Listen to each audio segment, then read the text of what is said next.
बिहार विधान परिषद देश का पहला ऐसा परिषद बन गया है जहां अब कंप्यूटर से सवाल जवाब किए जाएंगे।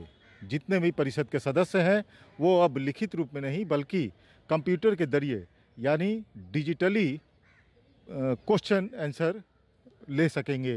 प्रश्न जो है वो कंप्यूटर के जरिए किया जाएगा और जवाब भी उसी पर आएगा।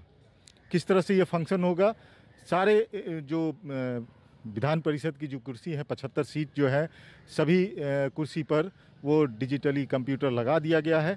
और अभी हमारे साथ यहाँ पर मौजूद हैं बिहार विधान परिषद जनसंपर्क विभाग के जो अधिकारी हैं, उनके असिस्टेंट अमित। इनसे हम जानने की कोशिश करेंगे कि किस प्रकार से ये पूरा फंक्शन करेगा। ये जो विधान परिषद में जो डिजिटल इसको कहा जाएगा कि डिजिटल विधान परिषद हो गया है तो अतिशयोक्ति नहीं होगी। किस तरह से ये फंक्शन होगा और क्या क्या होंगे उसमें? कल हमारे माननीय सभापति अवधेश नारायण सिंह जी के द्वारा नेशनल ई विधान एप्लीकेशन स्टार्ट किया गया है। ये पूरे भारतवर्ष में ये पहला हमारा जो राज्य है जो इस एप्लीकेशन पे काम करेगा।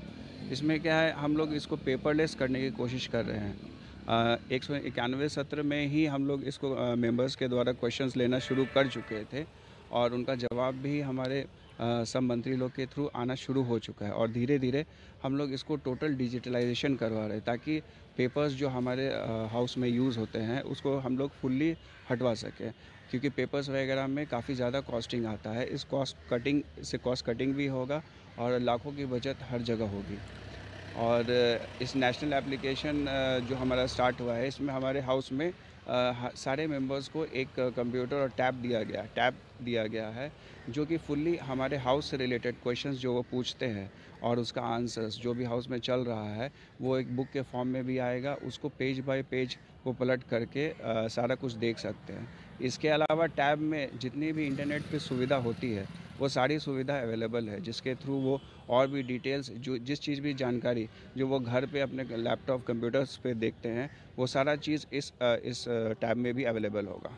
एक चीज़ यह जानना चाहेंगे कि जिस भी सदस्य को जो मिला है, जिनके सीट पर यह सिस्टम लगा गया है, जिनके टैब जिनको मिला है, तो क्या वो अपने जो क्वेश्चन हैं वो सिर्फ अपना ही वो देख पाएंगे या जिनसे रिलेटेड क्वेश्चन है वो उनका देख पाएंगे, या फिर सभी सदस्यों का भी वो देख सकते हैं क्या प्रश्न है क्या नहीं? स्टार्टिंग में हाउस के अंदर जो भी वो क्वेश्चंस देंगे वो क्वेश्चंस सबको दिखेगा और डिपार्टमेंट से जो आंसर्स आते हैं तो डिटेल्स वो देख सकते हैं। ये नॉर्मल पब्लिक भी जब भी हाउस में क्या हो रहा है, किस तरह से कार्रवाई हो रही है, कौन से क्वेश्चंस पूछे जा रहे हैं, उनके क्या जवाब मिल रहे हैं, ये सारे कुछ जो है हाउस ख़त्म होने के बाद पोर्टल पे अवेलेबल होंगे। यानी यह कहा जा सकता है कि अब आम लोग भी जो है वो डायरेक्ट बिल्कुल पार्शियल तरीके से वो देख सकते हैं कि विधानसभा या विधान परिषद में किस प्रकार से बहस हो रही है, क्या क्वेश्चन उठाए गए हैं। उनको अखबार के जरिए या फिर किसी और माध्यम से पता चलता था, तो अब डायरेक्ट देख सकते हैं वो। हाँ, ये आप देख पाएंगे। ऐसे भी पहले से भी हमारे यहाँ वेबकास्ट की फैसिलिटी है। जो भी हमारे नागरिक जो देखना चाहते हैं हमारे हाउस में क्या हो रहा है, वेबकास्ट के थ्रू पहले से भी देख सकते थे। अब क्वेश्चंस जो पूछे गए और उसके आंसर्स वो भी पूरा ऑनलाइन आ जाएगा और इस नेवा एप्लीकेशन के थ्रू वो बाद में देख पाएंगे। तो डिजिटल हो गया है। और ये तो विधान परिषद की बात हुई, तो विधानसभा में भी हमको लगता है कि अब अगले स्टेप में ये हो सकता है। ये होना चाहिए, इसकी जानकारी आप वहाँ से ले पाएंगे। तो आप ये बता रहे थे कि पेपरलेस करना है, तो पेपरलेस कब तक कमोबेश हो सकता है ये पूरी तरह से? ये हमारा पेपरलेस की टेक्निक में स्टार्ट हो चुका है। हम अपने माननीय सदस्यों को ट्रेनिंग मुहैया करवा रहे हैं, उनके साथ जो उनके पीए हैं उनको भी ट्रेनिंग मुहैया करवा रहे हैं। अभी दोनों साइमल्टेनियसली चलेगा, जिसमें कि हमारा ऐप के थ्रू जो हमारा टैब है उसके थ्रू भी क्वेश्चंस आएंगे, मेंबर्स क्वेश्चंस पूछ सकते हैं। और जिन सदस्यों को अभी प्रॉब्लम आएगा, क्योंकि अभी एक बार में हम इसको करना पॉसिबल नहीं है जब तक कि मेंबर्स यूज टू ना हो जाएं।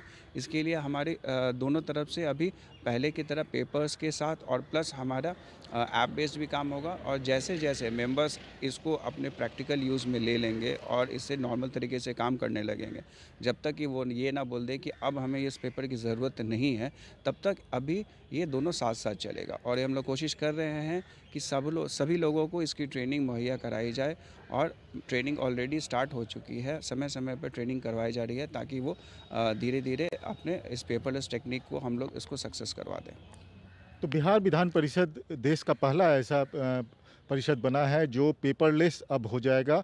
धीरे धीरे ही सही, लेकिन ये एक बहुत बड़ा कदम है। ये शायद यही वजह है कि खुद प्रधानमंत्री नरेंद्र मोदी ने बिहार सरकार और बिहार विधान परिषद में जिस प्रकार से डिजिटली इस तरह का नेवा शुरू किया गया है, उसे लेकर के बिहार सरकार को बधाई दी थी खुद प्रधानमंत्री नरेंद्र मोदी ने। तो आने वाले समय में डिजिटल, जिस प्रकार से डिजिटल इंडिया का जो कंसेप्ट था प्रधानमंत्री नरेंद्र मोदी का, बिहार उसे आगे बढ़ाता हुआ दिख रहा है। नीलकमल, एनबीटी न्यूज़, पटना।